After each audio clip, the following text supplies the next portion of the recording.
शासनाची भूमिका ही सुस्पष्ट आहे. खरात सारख्या विकृत माणसाच्या मागं कोण जर असेल तर त्याच्यावर नक्की कारवाई केली जाईल. ही भूमिका शिवसेनेचे मुख्य नेते एकनाथ शिंदे साहेबांनी देखील मांडलेली आहे आणि राज्याचे मुख्यमंत्री देवेंद्रजी फडणवीस साहेबांनी देखील मांडलेली आहे. त्याच्यामुळं खरात हा आमच्या दृष्टीनं अतिशय विकृत प्रवृत्तीचा असलेला माणूस आहे. ही भावना असल्यामुळं त्याच्यावर आणि त्याला मदत जर कोणी केली असेल तुम्ही जे म्हणताय त्याच्यावर कारवाई होईल. त्याच्यामुळं खरातला समर्थन करण्याचा प्रश्नच येत नाही.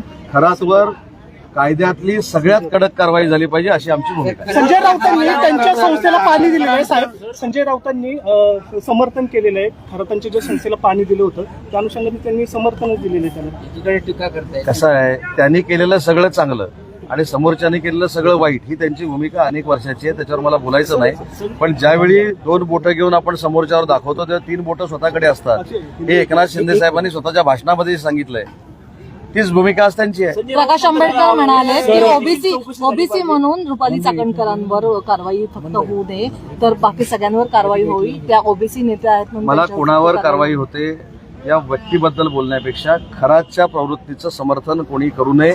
त्याच्या मागं शासन कुठच्याही पद्धतीनं जे काही गैरसमज पसरवत आहेत राहणार नाही. त्याला कठोर कारवाई व्हावी ही शासनाची आमची. सर 31 तारखेनंतर साधारण समोर आली आहे मोठी संपत्ती खराची समोर आलेली आहे. त्याची देखील चौकशी व्हावी. सगळ्याची चौकशी. तुम्हाला एक वाटतं का रुपाली चाकणकरांविरोधात देखील गुन्हा दाखल व्हावा सातत्याने मागणी होती.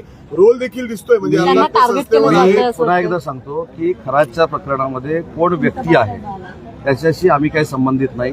खराच्या प्रकरणामध्ये खराची प्रवृत्ती ही विकृत प्रवृत्ती आहे, नीच प्रवृत्ती आहे. ही ठेचून निघाली पाहिजे या मताशी आम्ही सगळे सहमत आहोत.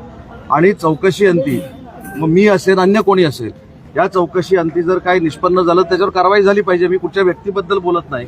पण खराची प्रवृत्ती ही मोडीत निघाली पाहिजे आणि खराच सारखा पुन्हा महाराष्ट्रात नाही देशामध्ये कोण पैदा होणार नाही अशा पद्धतीचं अद्दल घडली. खरात प्रकरणामध्ये केसरकरांना टार्गेट केलं जातं.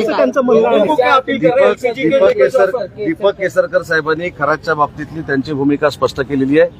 एखाद्या व्यक्तीबरोबर फोटो निघणं म्हणजे ते त्यांच्या गुन्ह्यामध्ये समावेश त्यांचा आहे असं होत नाही. आणि दीपक केसरकर हे नक्की भावनिक आहेत.